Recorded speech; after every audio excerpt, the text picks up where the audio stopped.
Que faut-il faire? Acheter sa résidence principale, un des projets les plus importants dans la vie d'un Français, ou plutôt à l'inverse, acheter un investissement locatif pour pouvoir se créer un passif. Dans cette vidéo, je vais pouvoir t'expliquer les détails et mon point de vue sur la situation. A tout de suite.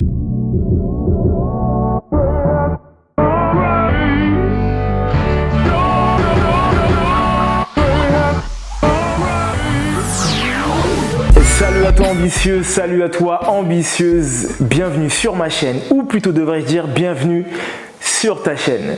Je me présente pour ceux qui ne me connaissent pas, Roméo, je suis courtier en prêt immobilier, j'accompagne les particuliers et les investisseurs dans l'achat d'une résidence principale ou d'un investissement locatif. Et l'objectif de ma chaîne, il n'est pas compliqué. C'est de donner quelques petites astuces qui vont te permettre, comme on dit dans le jargon, shooter ton prêt immobilier et de l'avoir dans les meilleures conditions. Tu l'auras compris, dans cette vidéo, on va parler d'un thème qui est tout le temps abordé, c'est quoi faire? Acheter sa résidence principale ou commencer par un investissement locatif. Je vais te donner mon point de vue en tant qu'investisseur et également en tant que courtier. Tu vas voir, des fois il y a des opinions qui vont diverger, mais ça va te permettre de pouvoir avoir l'avis et le regard d'un expert, en tout cas une personne qui côtoie les banquiers. Si tu ne t'es pas encore abonné, j'espère que tu vas le faire maintenant. Je vais te laisser quelques secondes pour pouvoir le faire. Ça y est, je pense que c'est fait maintenant. Tu t'es abonné. Tu vas pouvoir connaître toutes les nouvelles parutions qu'il va y avoir sur ma chaîne YouTube tout simplement. Et puis être à l'actu de ce que je peux faire, de ce que je peux amener. Alors aujourd'hui, on va parler d'un sujet très sérieux, c'est la résidence principale.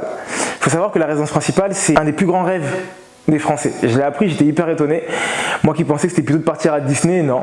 C'est acheter une maison, avoir son petit bout de terrain pour pouvoir éduquer ses enfants et vieillir tranquillement dans cette maison-là. Même si il est vrai qu'un Français a tendance à changer en moyenne tous les 7 ans de résidence principale, simplement parce que son foyer grandit et ensuite il est rétréci. Mais voilà, ça fait partie des points les plus importants pour les Français. Il y a un problème du coup qui entrechoque cette volonté-là, c'est quand tu veux investir. Les investisseurs ont souvent tendance à dire, et moi j'ai souvent tendance à entendre et la chance de pouvoir accompagner des investisseurs qui me disent « je ne veux pas acheter de résidence principale car ça va être un frein pour moi ». Je vais te donner mon point de vue et tu vas pouvoir comprendre selon moi si c'est un frein ou non. Alors, la résidence principale, qu'est-ce que c'est? Fiscalement parlant, c'est la résidence où tu loges au moins 6 mois dans l'année. Même s'il n'y a pas de règles réelles, mais les règles fiscales disent, voilà, il faut que tu sois 6 mois dans un même endroit, il faut que tu payes une taxe foncière, ce qu'on dit souvent, pour que ça puisse être considéré comme étant ta résidence principale. Ça, c'est un point qui est très important. Maintenant, il va y avoir deux avis, deux équipes. L'équipe des bleus et l'équipe des rouges. L'équipe des bleus, c'est celle qui va dire je veux une résidence principale. Pour moi, il est important que mon premier investissement soit ma résidence principale. C'est vrai. Pourquoi c'est vrai? Tout simplement parce que, premièrement, pour moi, mathématiquement, lorsque tu es locataire d'un bien, tu enrichis quelqu'un d'autre. Lorsque tu pars sur un investissement où tu désires avoir des passifs, il faut tout simplement que tu puisses réguler tes mauvais passifs et que tu puisses avoir de bons passifs. Donc avoir une dette pour une résidence principale, c'est toi que t'enrichis. Certains vont sûrement dire oui, mais j'enrichis également la banque. Mais tu l'auras compris, au moment où je fais cette vidéo, en 2020, les taux sont hyper bas. Donc tu t'enrichis plus toi que tu enrichis la banque.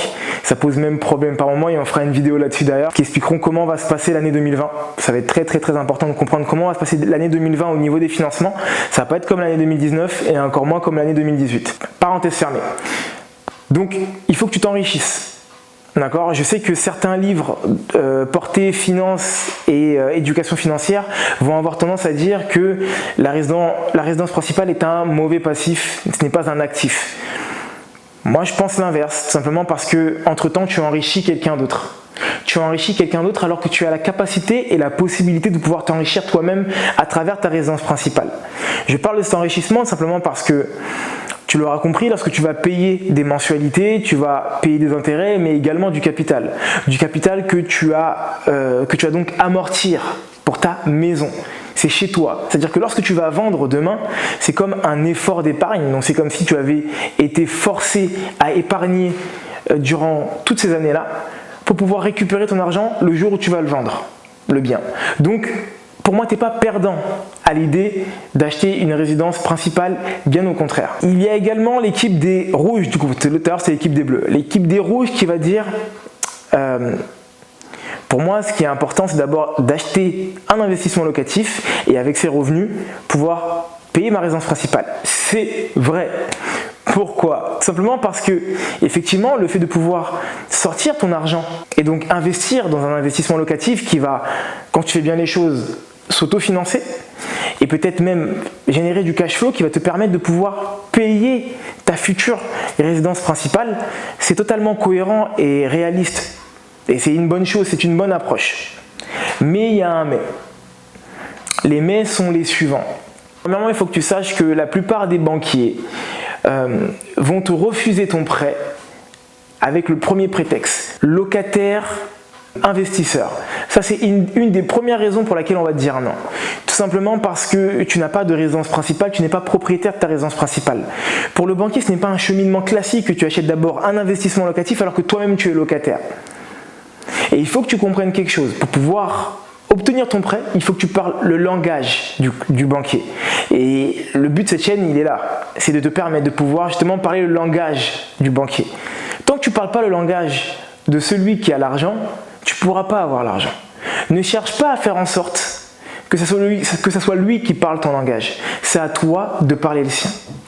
Donc les premières raisons pour lesquelles on peut te dire non, ça peut être justement parce que tu n'es pas propriétaire de ta résidence principale. Ensuite, il va y avoir diverses raisons pour lesquelles on va pouvoir te refuser. Mais le fait que tu ne sois pas propriétaire de ta résidence principale va t'empêcher à un moment de le devenir car tu seras déjà endetté.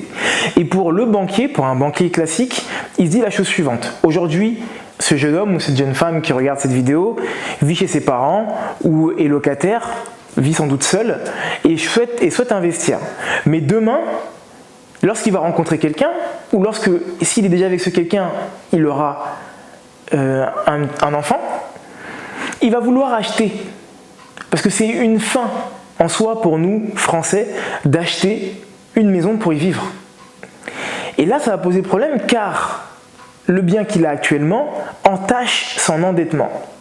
Et c'est pour ces raisons que moi, banquier, je ne vais pas accorder le prêt pour un investissement locatif, mais plutôt pour une résidence principale plus facilement et ensuite faire l'inverse, car tu as déjà ta résidence principale. Donc là, j'en vois déjà certains qui me disent oui, mais le problème c'est que quand je vais acheter ma résidence principale, Roméo, je vais également avoir de l'endettement. Et là, je ne vais en plus d'avoir de l'endettement, ne pas avoir de revenus locatifs qui vont revenir pour pouvoir payer cette résidence, pour pouvoir payer cette sortie qui rentre. D'accord? Passif-actif. C'est vrai, mais pas totalement.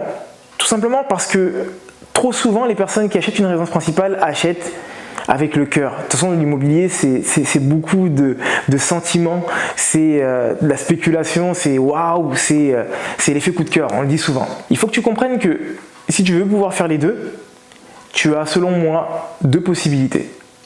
Tu as la première, c'est d'acheter une maison en dessous de ton panier, un peu plus modeste, et essayer de faire en sorte de ne pas entacher entièrement ton endettement pour pouvoir commencer à faire des investissements peut-être plus petits que tu aurais pu faire auparavant, mais que tu vas pouvoir enchaîner petit à petit, qui vont te permettre de générer plus de revenus et pouvoir partir sur des plus grands investissements par la suite ou pour pouvoir acheter une plus grande maison par la suite si tu le souhaites.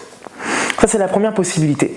Tu as la seconde possibilité, celle que moi j'ai choisie pour ma part, parce que je suis propriétaire de ma résidence principale, c'est tout simplement de combiner les deux en même temps. C'est que ça prend du temps, je te l'accorde, et bientôt une vidéo va paraître sur les travaux, ce que j'ai pu faire, etc.